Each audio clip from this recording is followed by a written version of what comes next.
How are you? Better today, but had a tough weekend. Oh, you're not well? Ginger, hintia, prepare. You even sound like a ghost. Yeah, I sound a bit nasal also. Yeah. Today our listeners will have to forgive me. Oh, but your doctor is here and you are not feeling well, and you've not come to the consulting room. Oh, my native doctor just arrived, Philip. But today he's wearing black, so I don't trust the native medicine. You don't need a native doctor. In fact, today I will let the Joy FM listener be your doctor. Hey, Kwabi. Guys. No, yeah. You've always been our doctor. So today, allow us to also take care of you. And somebody gave you hintia, pepper. Yeah, we have not prescribed that. If you are listening in, doc, please, if you are listening in, I need you to WhatsApp us 055-1111-997. Doctor is coming to tell us his symptoms. Sore throat, cough, sore throat, running nose, running nose, and then small headache. Your left, is it the left side or the right side? Because I know if the middle is the middle. Oh, you just need a loo.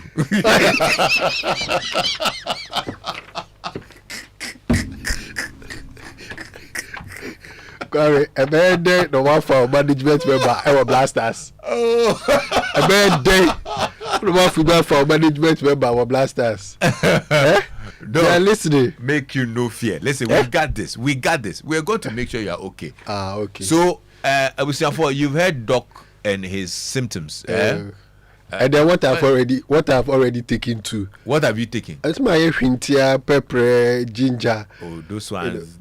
So they shouldn't say that those ones. We don't want those ones. Those ones won't work. Because me, if I look at the symptoms you are saying, we fufu and goat soup, light soup should fix this. I will go soup. Oh, okay. I like the prescription here. It sounds very much like what Philip would do with the native doctor thing. So you are getting close. So listeners, please, you should follow Lexus's lead. They will also add suggestions. I've just activated the phone line.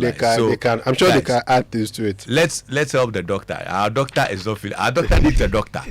So you and I will have to find a way to help him. But anyway, we move on to what we get to talk about today. Yes, because there are certain things that we need you to clarify. Right. Today we decided to have a look at patients' responsibilities and rights. Absolutely. Yeah, and it's become very essential that we have these conversations around this time, isn't it? Absolutely. And Kwame, today we're not going to talk about a particular disease entity, but rather we are going to also look at some of the things that come together nicely to enable healthcare service to be rendered in a manner that gives us the outcomes that we all desire. So a lot of different things come into play. You would look at things like the infrastructure. You would also look at payment mechanisms.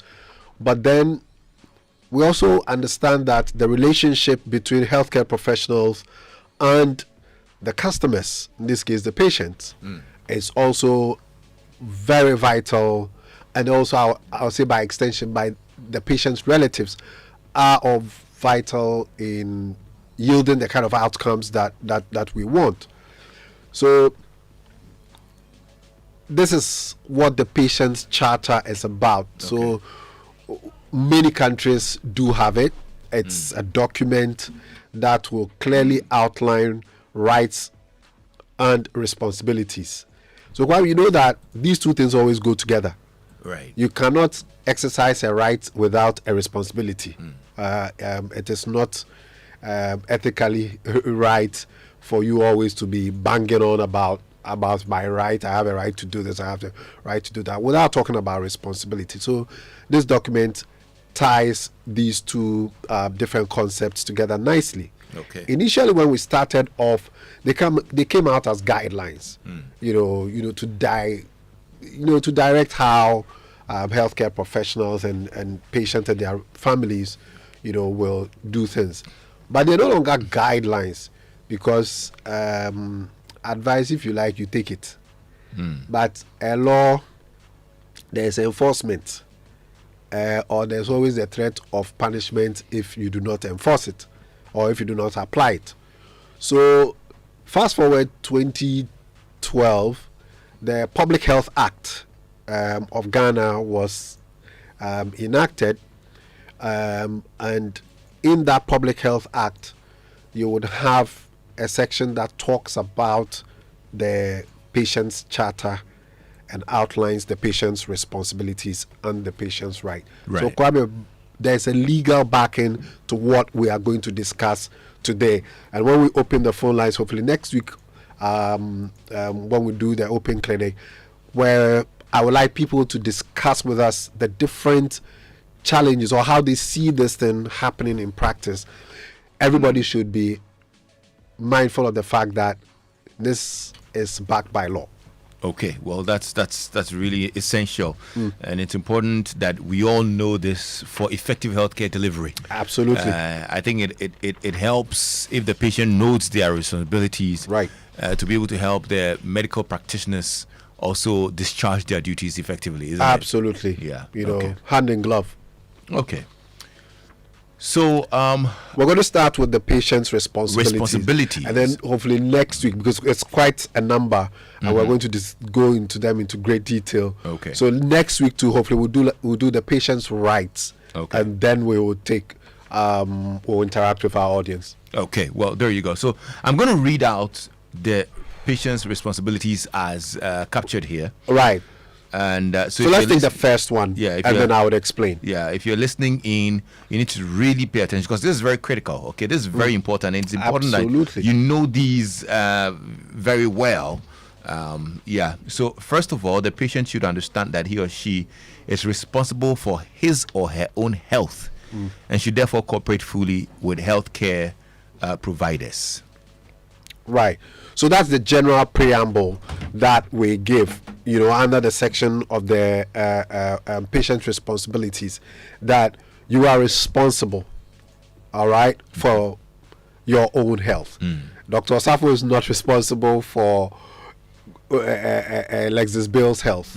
You are ultimately responsible for your own health. So that's the general preamble. So Kwame, let's start with responsibility number 1. So the patient is responsible for providing full and accurate medical history for his or her diagnosis, treatment, counseling, and rehabilitation purposes. Right. So when we talk about medical history, it is always that Q&A session, and we do it formally and we do it informally. So Kwame, you would call me on the phone and then you tell me that, look, them about tennis, after one particular swing, then I felt some pain in my lower back or my upper back. Then I'll ask you a series of questions later on, immediately, how did the pain progress? What did you do immediately after? Did you stop playing? Did you continue playing? So we've got a certain structure, a set of questions that we usually will follow. So we call it a structured history taking. Okay. So the doctor or the healthcare professional will do that Q&A session. Sometimes, unfortunately, patients or their relatives don't quite understand this particular responsibility. They think that once they tell you the first line, that's it, start giving me some injection or start doing something, because other than that, why are you asking me all these questions? You are asking me all of these unnecessary questions about whether I have diabetes or I have asthma. What does asthma got to do with my back? Well, your past medical history is very important to the doctor, because if you have back pain, for example, and Kwame, I'm going to give you, or I'm contemplating giving you a non-steroidal anti-inflammatory drug like ibuprofen or diclofenac for the pain. If you have a history of asthma, and I'm not aware, or you don't declare that, or I don't ask about that, I may trigger an asthmatic attack. And that wouldn't be too good for you. So your responsibility as a patient is to provide full and accurate medical history. Sometimes we go into areas that make people feel a bit uncomfortable. you may come to me and say, okay, you've got some pain down there, or in your penis when you pee. Then I would probably want to know whether or not you are sexually active. But then your public status image that you project out there, that question then makes it a bit uncomfortable. We'll ask questions about your social history, whether or not you smoke, whether you've ever smoked, and what did you smoke. Go into all of those things. And that is why it says you have to provide full and accurate. That is very, very important. Full and accurate medical history. And this is the reason. Okay. Number now, 2. The patient is responsible for requesting additional information and or clarification regarding his or her health or treatment, which may not have been well understood. Right. Requesting. Quite time and again, I have heard this, especially when I'm taking a history from a patient who's gone, or healthcare at another facility before probably coming to us. Doctor, I don't know, last week, I can't hear me. He just wrote medicine for me. Doctor said nothing, nurse said nothing, pharmacist said nothing, all healthcare professionals said nothing. That I told the doctor my complaints and he just prescribed medications for me. We've repeated it over and over. It almost appears to be the standard. Well, it is the doctor's responsibility, all right, or the healthcare professional's responsibility to always inform you about the diagnosis. However, we are seeing today that when you flip it the other way too, then it is your responsibility as a patient or a relative of the patient accompanying the patient to request additional information and or clarification regarding your diagnosis, the treatment plan or the care plan, which you either may not have understood well or may not have even been discussed.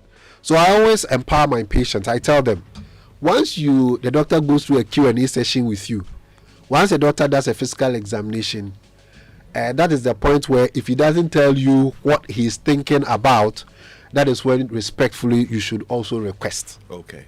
So responsibility both ways, healthcare professional and then the patient. 3. All right. Now, the patient is responsible for complying with prescribed treatment, reporting adverse effects, and adhering to follow-up requests. I'm saying we're guilty. Your line is breaking. Hello. There be your line there breaking. Comply with prescribed treatment. Their network is not well. It's not doing well. Everywhere you go.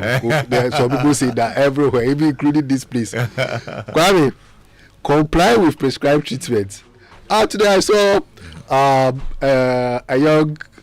teenager I see, she's also from McGee's. She'd been given antibiotics from last week Wednesday, and I saw the box and almost everything was in except one blister pack had been open. Doctor, I took one and then I stopped. I didn't like the way it was making me feel. I thought I would get better.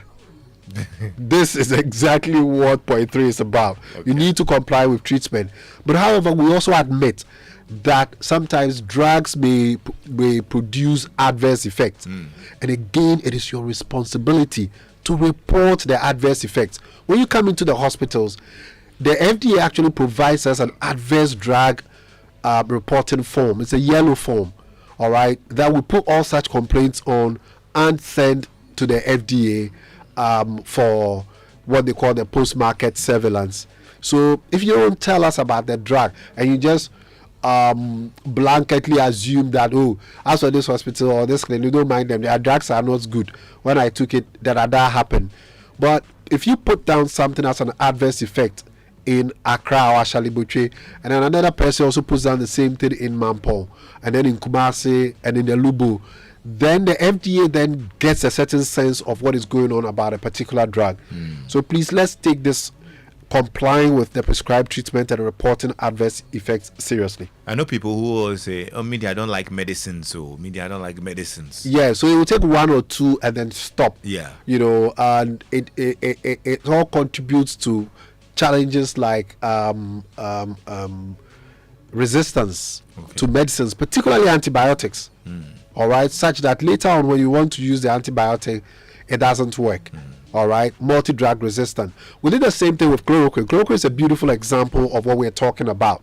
That we abused chloroquine so much, it got to a point 25% of all patients who took chloroquine would not get any response, and that is why we had to switch. Okay, so the patient is responsible for informing his or her healthcare providers of any anticipated problems in following prescribed treatment or advice. Right. You know, so it's a shared care plan. You know, so I always want to find out, is this something you can do? All right, especially with my the patients who have diabetes, you know, who come to the clinic. Dietary management is absolutely important. You know, so if you go and start with a dietary regime that it's almost impossible for the person to comply with, you know, because they may not be the ones preparing their meals, or the choice of what you want them to eat is not readily available, then it becomes a problem. So we know that there may be challenges following the prescribed treatment or a prescribed advice. If you know as a patient or as a relative of the patient that there are some challenges based on the care plan that we have developed, kindly share it with us. Okay.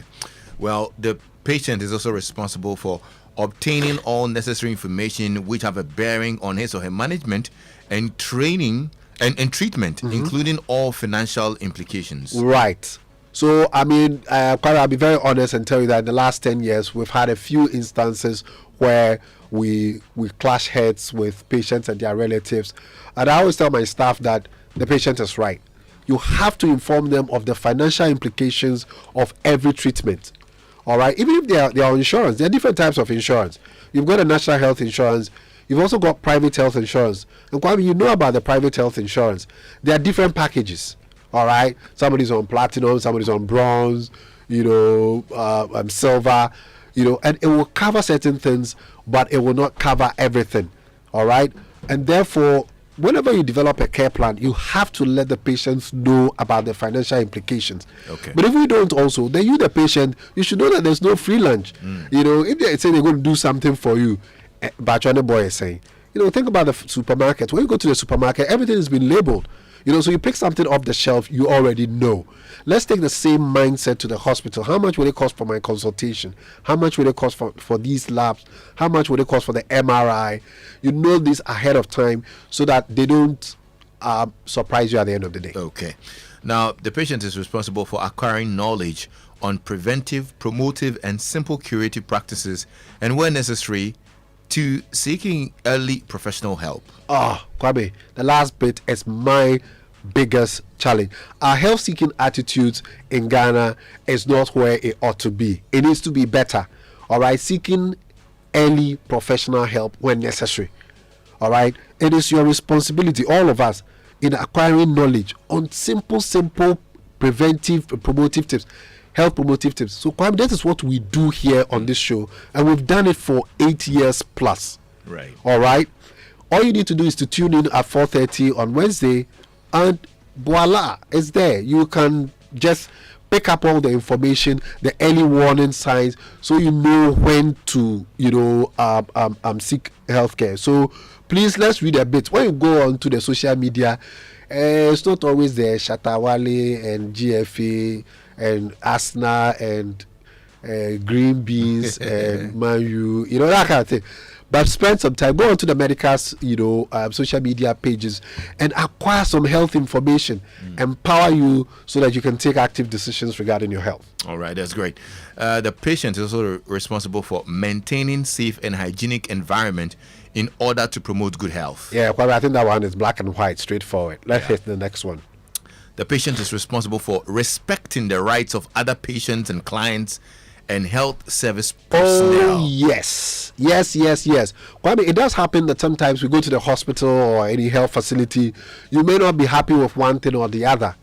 please, please, please, whenever you're not happy with anything going on, either with your care or with the care of a friend you are accompanying or a member of your family, Kwame, remember that if you shout, it affects other patients. You're not respecting their rights. If you cause fear and panic, all right, for the nurse, for the doctors, for the healthcare professionals who are the ones going to be attending to your family member or all the other patients, how is a nurse who has a lot of fear, how is a nurse who has a lot of anger in her at that moment? That person is then dangerous. And Kwame, we don't have a luxury of calling backup nurses or doctors who already the numbers. So please, we have grievance procedures. All right, dispute resolution procedures. All institutions have them. So Kwame, you know Mampo, if you come to Mampo, you see these little notices all around the place. Compliments, complaints, and suggestions. Contact the quality manager. The WhatsApp number is there. The phone number is there. And we make it easy for people to lodge their grievances. Okay. All right. Okay. So please, anytime you have a grievance, anytime you are not happy, just know that you still have to respect the rights of the healthcare workers. You don't exercise your right by abusing the right of others. Right. The patient is also responsible for protecting the property of the health facility. Kwame, that's why let me say something here. I don't like it when they pour leftover food in the sink. They should stop it. They've been doing that? Rice. They pour leftover food in the sink? Yes. For what? Plumbing is the most expensive recurrent expenditure I have. Also always joke. No, you give me some kind of other kind of expenditure. I'm just tired of that particular one. Are you serious? Oh yes. This is the first time I'm hearing that. Oh. They pour rice in the sink. Yes. Leftover food, they just clear everything into the sink, and there's a sink in each of our wards. You know, even the shared ones. You know, so it's just then they open the taps. Yes. He's washing the plate or bowl or something into it. There are waste bins and all of that. So this is just to exemplify that last point and to state that once you are using the health facility, please bear in mind that you have to leave it in good condition so that another patient can also use it. Right. It's as simple as that. No, that's So important. Kwame, Yeah. So that's actually these are the 9 responsibilities under the law that all of us, tomorrow when I'm a patient, or even today I'm a patient. Today you're a patient. Just that I'm not in the hospital, the general public. You should see the remedies that people have sent in. I'll read some for you.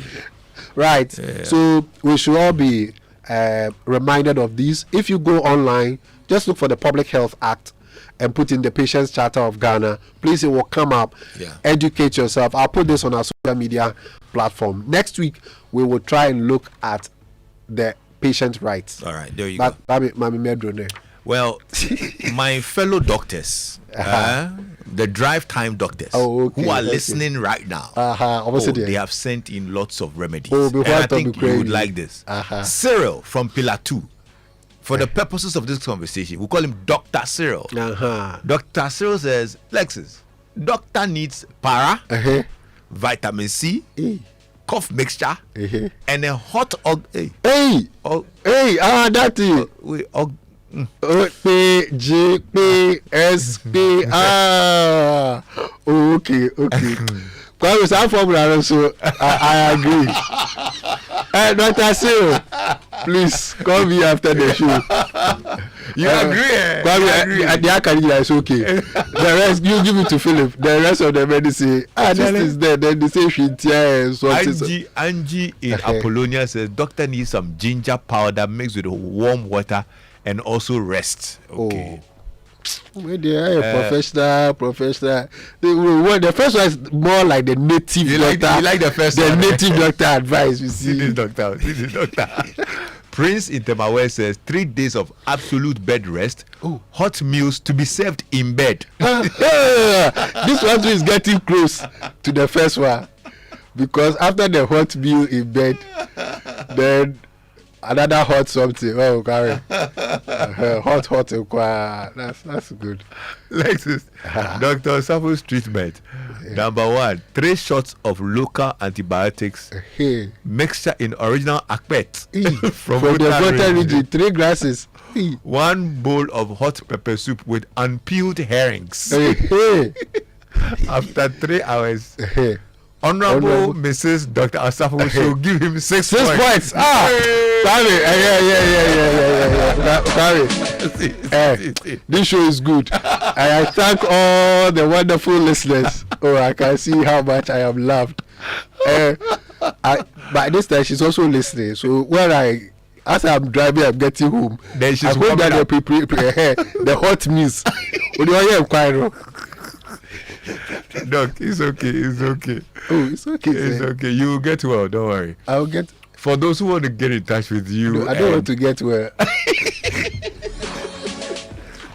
The number is 0501 477 340. Those who want to come by can come to number 10 Kincho Street, East Legon Hills branch.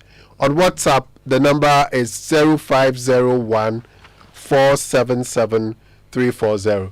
And Kwame, I have a birthday shout out for my head of OPD at Mount Paul. Okay. Yeah, I call her Abna Karu. It was a birthday yesterday. Happy birthday, Abna. You worked very hard. All right. Happy birthday, Abna. I'm grateful, Doc. We're grateful that you came by today. Okay. Yeah, so I'll see you next week. All right, and get well soon, sir. Oh, I'm well already. Amen. This is Drive Time on Joy, 5 o'clock.